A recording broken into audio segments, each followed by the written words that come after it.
Assalamualaikum warahmatullahi wabarakatuh. Salam bahagia untuk kita semua.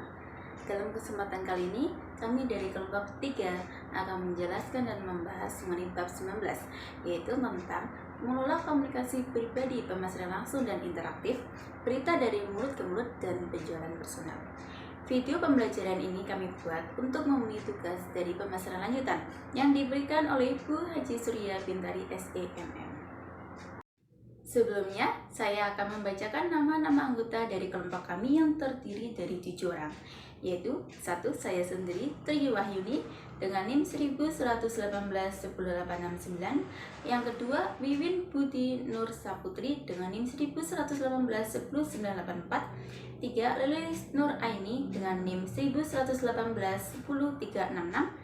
4. Zainal Arifin dengan NIM 1118-11655.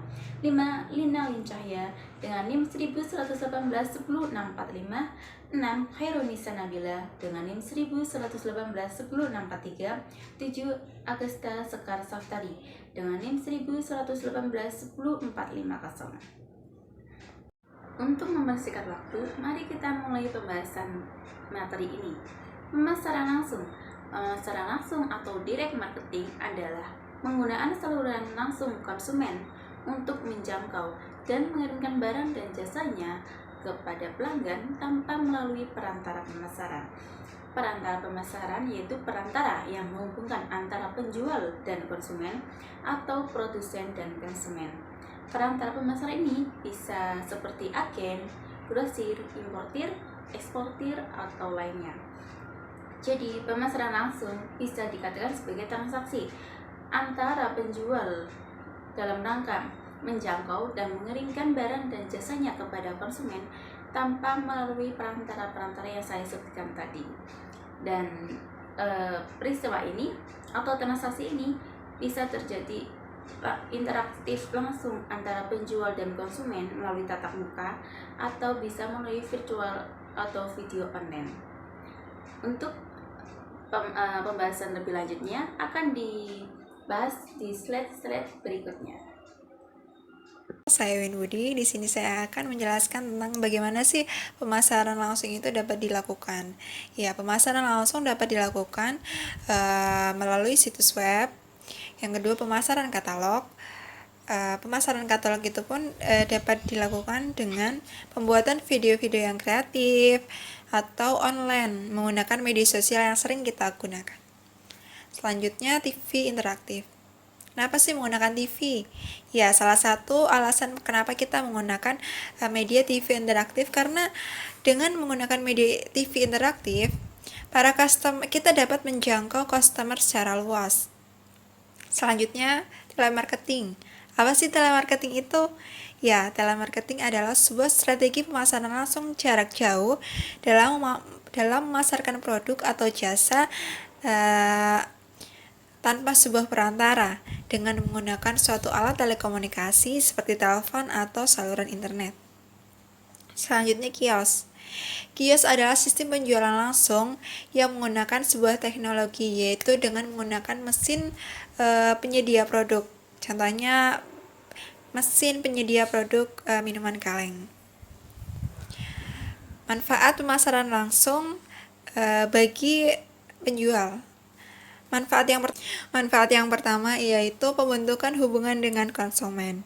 Ya, dengan pemasaran secara langsung, secara otomatis kita akan membangun hubungan emosional dengan para konsumen.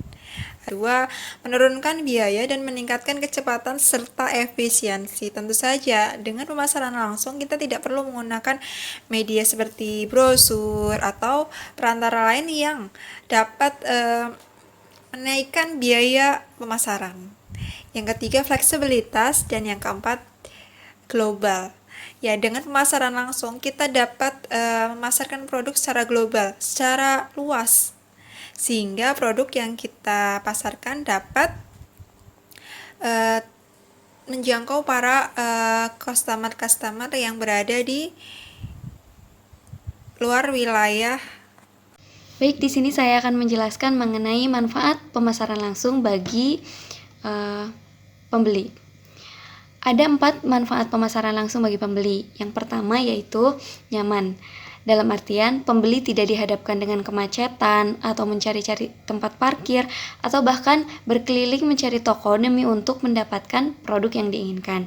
Nah, pembeli dapat mempelajari produk atau membandingkan produk dengan melihat katalog yang telah tersedia atau dengan menjelajahi situs internet. Lalu yang kedua adalah mudah dan bersifat pribadi. Mudah dalam artian para pembeli dapat mempelajari produk dan jasa yang telah tersedia tanpa harus menunggu penjelasan dari tenaga penjual. Dan bersifat pribadi dalam artian pembeli tidak harus mendengarkan kebisingan para penjual yang menawarkan produk kepada kita dengan suara yang lantang ataupun dengan secara memaksa. Lalu yang ketiga adalah informasi komparatif. Dalam artian, saluran internet atau saluran online memberikan kita kemudahan untuk mengakses ke berbagai situs informasi yang komparatif. Informasi komparatif mengenai perusahaan, mengenai produk, maupun mengenai pesaing perusahaan. Nah, biasanya situs-situs yang bagus memberikan informasi yang akurat, yang memang objektif penilaiannya tanpa memihak produk A maupun produk B. Beda ketika kita mendengar penjelasan dari tenaga penjual yang pastinya tentu akan memihak pada produk yang dijualnya. Lalu yang keempat adalah interaktif dan segera. Dalam artian ada beberapa situs atau web yang memudahkan kita pembeli dengan penjual untuk melakukan komunikasi atau interaksi, termasuk dalam mengeluhkan kualitas produk atau mengeluhkan layanan. Di samping ada manfaat pemasaran langsung terhadap pembeli, ada juga sisi negatifnya. Yang pertama yaitu kejengkelan. Seringkali pembeli dibuat jengkel atau dibuat tidak nyaman oleh beberapa pemasar yang melakukan pemasaran secara langsung yang melibatkan penjualan secara paksa. Lalu yang kedua yaitu ketidakadilan, di mana pemasar atau beberapa pemasar yang menggunakan atau memanfaatkan konsumen yang impulsif atau tidak mengerti, dan juga mengeksploitasi orang-orang yang telah lanjut usia. Lalu yang ketiga yaitu penipuan dan pemalsuan. Ada beberapa pemasar yang menuliskan teks yang tujuannya itu untuk menipu, sehingga pembeli merasa kecewa terhadap hal tersebut. Terkadang ketika ingin membeli sesuatu, barang itu tidak sesuai dengan yang ada di katalog. Nah, itulah yang sering terjadi pada pemasaran secara langsung. Lalu yang keempat yaitu serangan terhadap privasi. Pembeli kerap kali dihubungi oleh pemasar-pemasar tertentu di waktu yang tidak tepat, sehingga membuat pembeli merasa privasinya terganggu oleh hal tersebut. Nah, ada beberapa pemasar yang seperti itu. Selanjutnya, saya Zainal Arifin akan menjelaskan tentang kunci yang menentukan karakter berbagai saluran pemasaran langsung. Yang pertama adalah surat langsung. Surat langsung adalah media yang sangat terkenal karena selektivitas pasar sasaran yang dapat disesuaikan dengan konsumen yang dituju, fleksibel, dan memungkinkan pengujian dini dan pengujian respon. Yang kedua adalah tujuan. Tujuan surat langsung adalah mendapatkan pesanan dari calon pelanggan dan menilai keberhasilan kampanye berdasarkan tingkat respon dari pelanggan. Yang ketiga adalah pasar sasaran dan prospeknya. Pemasar langsung perlu mengidentifikasi ciri-ciri calon pelanggan yang paling mampu, bersedia, dan siap membeli. Yang keempat adalah elemen penawaran. Strategi penawaran mempunyai 5 komponen, yaitu adalah produk, penawaran, media, metode distribusi, dan strategi kreatif. Pemasar surat langsung juga memiliki 5 komponen, yaitu adalah amplop luar, surat penjualan, pamflet, formulir jawaban, dan amplop jawaban. Yang kelima adalah menguji elemen.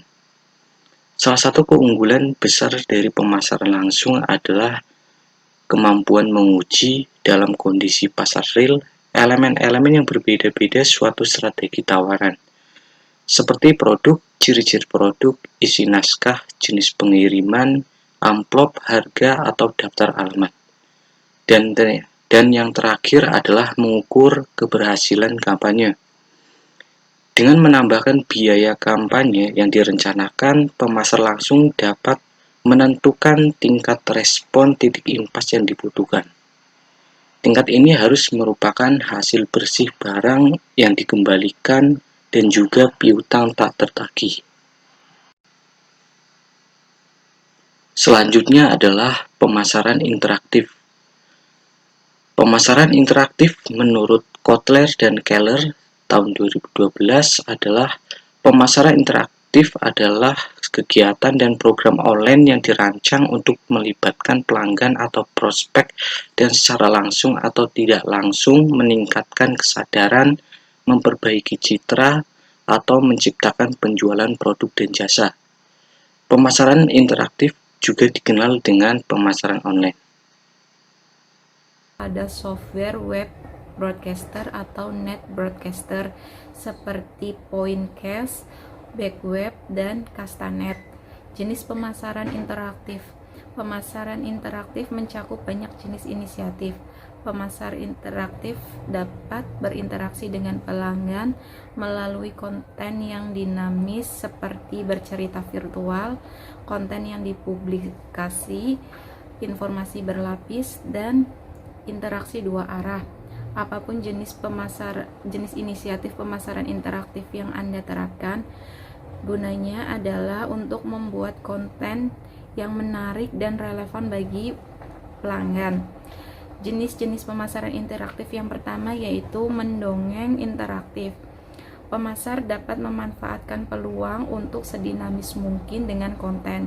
Ini dapat berarti menambahkan animasi atau infografis ke posting blog, atau membuat iklan yang berakar pada cerita yang menggabungkan elemen media campuran. Memecah posting bentuk panjang dan halaman arahan lanjutan dengan divisi teks, klip video, dan audio, dan komponen interaktif yang memungkinkan berbagi dan menemukan lebih banyak informasi. Yang kedua, konten yang dipersonalisasi. Gunakan teknologi canggih untuk mendapatkan wawasan tentang demografi pelanggan, data geografis, informasi siklus hidup, atau lainnya untuk memberikan konten dan penawaran yang dipersonalisasikan. Ketika Anda tahu banyak mungkin pelanggan Anda sebagai individu, Anda dapat menciptakan pengalaman yang sangat berarti bagi mereka. Pelanggan akan lebih terikat dengan konten ketika dipersonalisasikan dengan tepat, dan mereka akan lebih cenderung untuk berinteraksi dengan konten dengan cara membagikannya. Yang ketiga, informasi layered. Mendidik pelanggan telah menjadi prioritas utama bagi pemasar, dan pemasar interaktif adalah cara cerdas untuk melapisi informasi bagi konsumen dengan memberikan konten terperinci secara bertahap. Pemasar memiliki kemampuan untuk menceritakan kisah mereka dengan memberikan potongan informasi dalam pengambilan cepat yang mudah dibaca, kemudian memberikan konten yang lebih rinci dan informatif di lapisan lain kepada anggota audiens yang ingin tahu sebanyak mungkin tentang suatu topik. Yang keempat, interaksi dua arah. Inisiatif interaksi dua arah adalah inti dari pemasaran interaktif karena memberikan konsumen kendaraan yang untuk partisipasi aktif. Misalnya alat interaktif adalah seperti kuis, permainan, dan video interaktif memberikan pengalaman yang lebih kuat kepada audiens. Berita dari mulut ke mulut. Pemasaran berita dari mulut ke mulut menemukan cara untuk melibatkan pelanggan sehingga mereka memilih untuk berbicara dengan orang lain tentang produk, jasa, dan merek. Berita dari mulut ke mulut bisa sangat efektif untuk bisnis kecil yang di dalamnya pelanggan dapat merasakan hubungan yang lebih pribadi. Berikut ini bagaimana berita dari mulut ke mulut terbentuk dan tersebar. Yang pertama, pemasaran buzz sama halnya dengan gosip atau perbincangan, menghasilkan ketertarikan, menciptakan publisitas, dan mengekspresikan informasi relevan baru yang berhubungan dengan merek melalui sarana yang tidak terduga atau bahkan mengejutkan. Yang kedua, pemasaran viral atau menular seperti virus adalah bentuk lain dari berita mulut ke mulut atau mendorong konsumen untuk menceritakan produk atau jasa yang telah dikembangkan perusahaan atau informasi audio, video, dan teks kepada orang lain secara online. Yang ketiga, pemimpin opini. Masyarakat terdiri dari faksi adalah kelompok kecil yang anggotanya sering berinteraksi. Anggota faksi memiliki kesamaan kedekatan. Mereka memfasilitasi komunikasi efektif, tetapi juga melindungi faksi dari ide baru. Tantangannya adalah menciptakan keterbukaan dengan faksi lain. Dan yang keempat, mengukur efek dari berita mulut ke mulut. Pemasaran mengeksplorasi berbagai macam ukuran untuk menangkap pengaruh berita dari mulut ke mulut. Menurut para ahli, Kotler dan Armstrong, personal selling adalah presentasi pribadi oleh para wiraniaga atau tenaga penjual perusahaan dalam rangka mensukseskan penjualan dan membangun hubungan dengan pelanggan. Tujuan personal selling menurut Kotler yang pertama adalah mencari calon pembeli. Yang kedua, menetapkan sasaran, yaitu memutuskan bagaimana mengalokasikan waktu mereka di antara calon dan pelanggan. Yang ketiga, berkomunikasi, yaitu mengkomunikasikan informasi tentang produk dan jasa perusahaan tersebut. Yang keempat, menjual, yaitu mendekati, melakukan presentasi kepada calon pembeli. Yang kelima, melayani, yaitu menyediakan berbagai layanan kepada pelanggan dan memberikan servis yang terbaik kepada pelanggan. Yang keenam, mengumpulkan informasi, yaitu melakukan riset pasar dan melakukan tugas intelijen. Yang ketujuh, mengalokasikan, yaitu memutuskan pelanggan mana yang akan memperoleh produk tidak mencukupi selama masa-masa kekurangan produk tersebut. Ada 3 bentuk personal selling menurut Saladin dan Usman. Yang pertama adalah field selling. Field selling adalah sales yang melakukan penjualan di luar toko atau perusahaan, yaitu dengan mendatangi lokasi konsumen seperti rumah, kantor, dan lain-lain. Contohnya adalah sales panci yang menawarkan langsung produknya kepada ibu rumah tangga, dan sales sepatu yang menawarkan langsung produknya kepada karyawan kantor. Dan yang kedua ada executive selling. Executive selling yaitu pemimpin perusahaan yang juga bertindak sebagai salesman dan melakukan penjualan. Contohnya, marketing di sebuah perusahaan yang menawarkan produk yang diproduksinya kepada customer lain. Yang ketiga ada retail selling. Retail selling adalah salesman yang melakukan penjualan dengan cara melayani konsumen yang datang ke toko atau perusahaan. Di sini contohnya adalah Naga Pasar Swalayan, Matahari, dan Ramayana. Saya Agasa Sekasartari. Di sini saya akan menjelaskan kesimpulan dari materi di atas. Pemasaran langsung adalah penggunaan saluran langsung konsumen untuk menjangkau dan menyerahkan barang dan jasa kepada pelanggan tanpa menggunakan perantara pemasaran. Pemasaran interaktif memberi pemasar peluang interaksi dan individualisasi melalui situs web yang dirancang dengan baik, iklan dan promosi online, serta pendekatan lain. Aspek kunci jaringan sosial adalah berita dari mulut ke mulut, word of mouth, serta jumlah dan sifat percakapan komunikasi antara berbagai pihak. Berita dari mulut ke mulut memiliki peran penting dalam meningkatkan minat konsumen. Hal ini dikarenakan banyak orang yang lebih percaya untuk mencoba sesuatu setelah direkomendasikan oleh orang-orang terdekatnya.